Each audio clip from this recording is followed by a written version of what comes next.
Hey friends, I'm Robert Hamm with Robert Hamm Photography, and I'd like to thank you for joining me today. I appreciate it.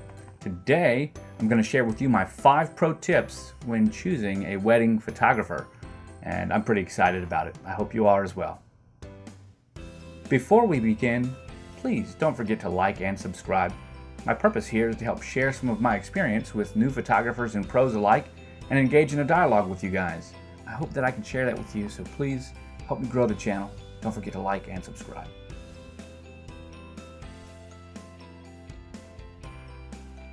Let's set the stage. Generally speaking, people look for a photographer after being engaged, after picking a wedding date, and after thinking about a venue. But what happens is, the process can be long. It can take a while to find that perfect pro. And as the pro takes longer to find, other things begin to eat up the budget. That means that by the time we get to a photographer, 2 things have happened. Either the photography budget has been cut a little bit, or you think that maybe you can choose a lower tier or lower priced plan in order to get the same type and quality of photography in order to save some money or somewhere else. I don't think that either of those last 2 scenarios are a great way to think about your photography, because it puts money in the forefront. And as a photographer is the only vendor whose work you will appreciate 10 years from now, money isn't as important as quality. And my 5 pro tips will help you judge the best quality regardless of the price bracket you're looking at.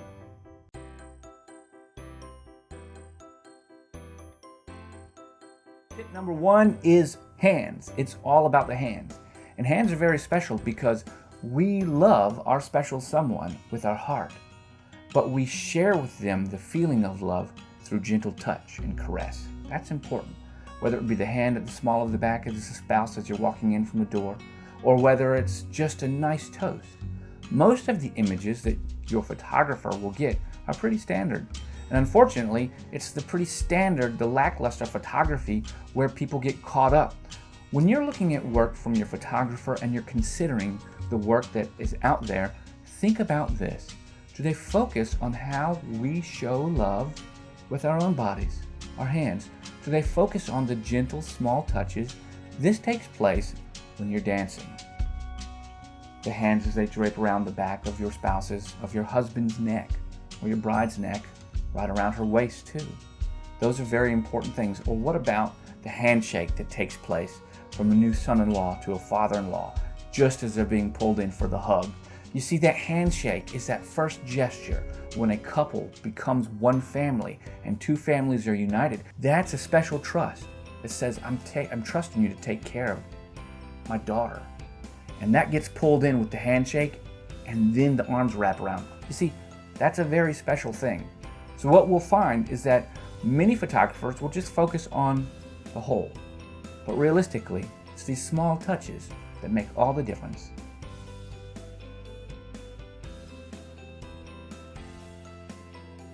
This tip number 2, I get a lot of laughs. I go over these same tips with my brides and grooms as they're interviewing me. And this one is, ladies, don't forget about the groom. Specifically, it's not all about the bride. It's not all about the groom. Remember, a wedding is the joining of 2 families. And sometimes that means that there are children coming into these families together. And although a couple has been with one another long enough to determine that they want to have a life together, it's the wedding where things become cemented before family, friends, and God. And that's a very, very special thing. So it can't possibly be all about the bride.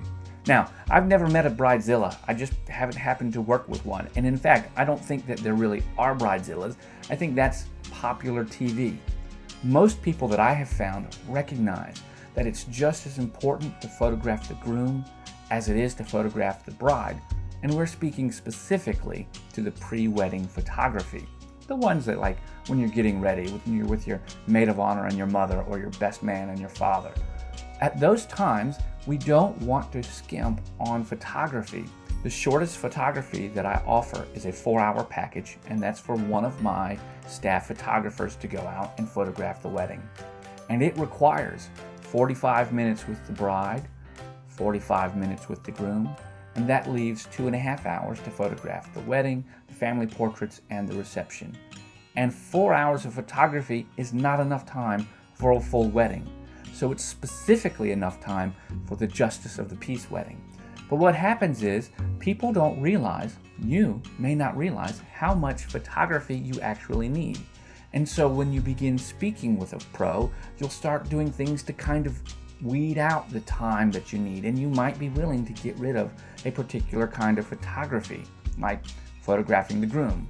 Oh, we can take just a couple minutes and get those shots in front of the courthouse or at the venue. No problem. We can just pose the shot where dad's putting on the bow tie for his son. The problem with that is it's not as candid as it could be, and it isn't captured as historically as it would be when it originally happened. There's lots of stuff that goes on just a few minutes before a wedding, and that's what we're trying to capture. So after the wedding's already done, all of those pre-wedding jitters, emotions, and the tears are gone. So you won't get any of that candid, genuine experience that it takes to make a moment.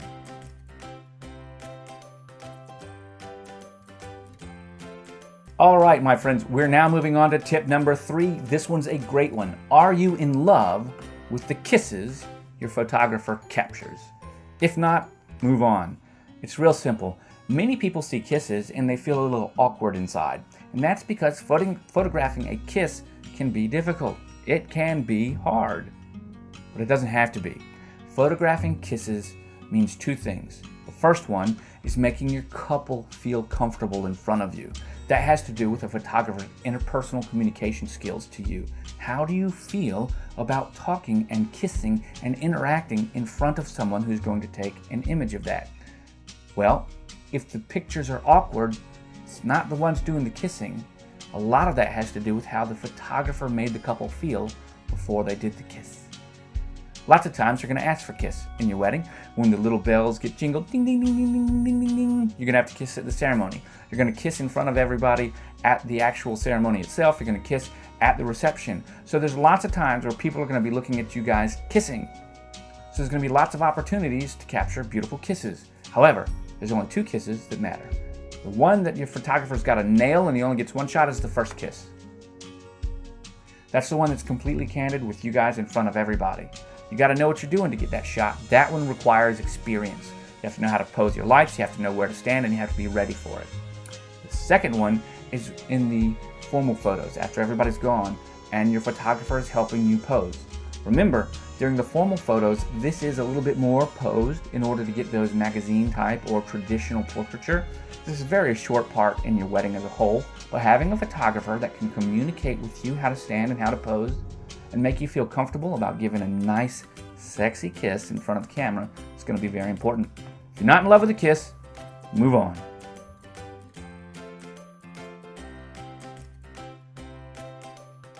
Tip number 4. Guys, we're about to end this. We're at tip number 4. This is exciting.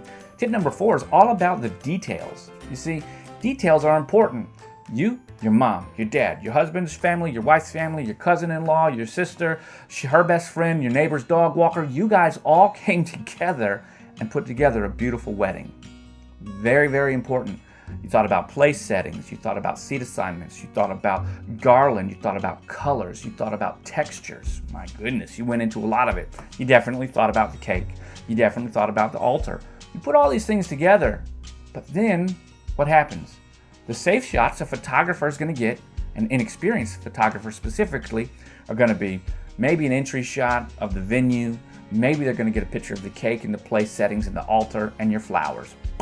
That's it. Those are pretty much the normal shots that I see most photographers making, and it's a big mistake because it doesn't give you any of the details. You see, to be about the details, you have to be detail-oriented, and that means thinking about the textures. Is there sand? Is there wool? Is there silk, right? What kind of feeling do these pictures evolve? What type of feeling is in the wedding? Also, the smells, the food, the aroma. Are you going to get a picture of the plate sitting there with the nice food on it? Or are you going to slow down your shutter just a little bit and fan with a program so that you can see a little bit of the steam coming off the plate so that the meat, that beautiful filet mignon that you have right there, or those nice succulent shrimp look like they're popping. They look like they're alive. You see, those are things that most photographers, new photographers especially, will forget about.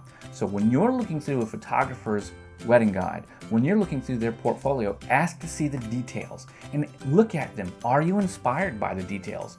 Are the details consistent? Don't look at just one wedding. Look at many different weddings and see if they get the same kinds of shots. Because if they do it great one time and they don't do it great on another time, you got about a 50-50 chance that they're going to do it great for you. Remember, to be about the details is to be detail oriented. You want your photographer to have a plan. You don't want them to wing it. And in many cases, a properly planned photographer will be able to help you and your coordinator, because we'll create a timeline. We're going to work together as a team to chronicle your day rather than just showing up and going at it with guns blazing. Okay, so that's tip number 4.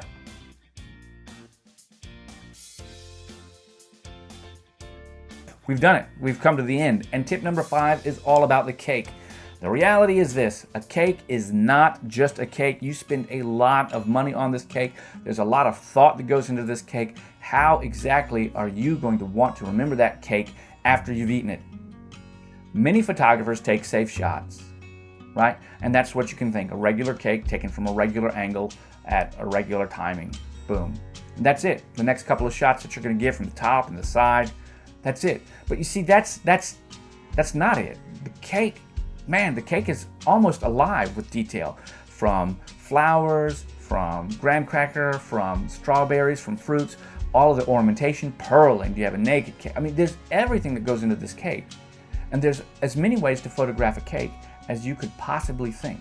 So, a couple things your photographer should do. They should have a few of those safe shots so that we can show the cake in regular, normal scale. But they should also have macro shots. That means close-up shots, detail shots of the flowers, of the lattice work, of the quilting, of the purling. They should have that. What about your cake topper? What about the actual cake table itself? They should have all of those things. Maybe they bring your rings and your wine glasses and then put them in front of the cake. Those types of things are important with the cake shots as well. Another thing is, do they light the cake? Do they light it from the back? Usually a cake is in a corner, right, along a wall. So it's a great opportunity to put a flash with a colored gel behind it, like the color of your wedding, let's say it's rose, and then take a picture of the cake from the front. So now the cake is properly illuminated from the front, but you have this beautiful rose-colored uplining behind it. Hey, those are exciting pictures, and those are the types of photos you're going to ask for when you want to see pictures of the cake. You see, a savvy consumer like you watching this video is going to realize that there are safe shots and then there are exciting shots. And every good photographer will have a nice blend of both, because we're going to give you the story as well as pull out that dramatic flair. That's exactly what we're doing. When it comes to the cake, you can have your slice and eat it too if you take a good look at all of the shots your photographer's going to get ahead of time.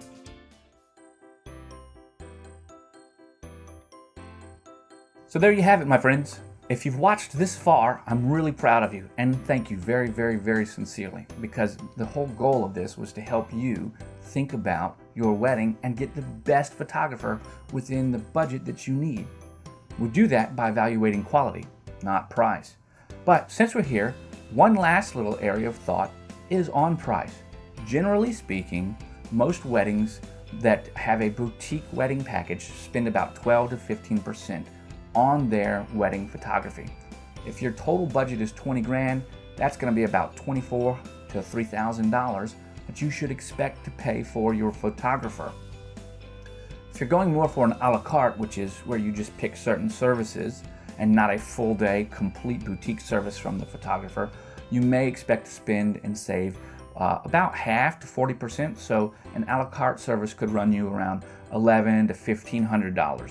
Of course, that all depends on where you are. So I'm going to give you a great resource right now, one that I use and help make my own pricing. That's costofwedding.com. Now, I get nothing from telling you about this website. This is a website that serves professionals like me. I pay a membership to the website to have access to certain kind of information. However, you brides and grooms out there, you can get access to that information by providing them with information. Guys, I'm Robert Hamm with Robert Hamm Photography. I want to thank you very sincerely for watching. I appreciate it. I want to let you know that I'm a working photographer. If you're along the East Coast specifically, or anywhere in the United States, I travel all around to the States, please give me a telephone call or find me on my website. I'd love to talk with you about your wedding or your next special event.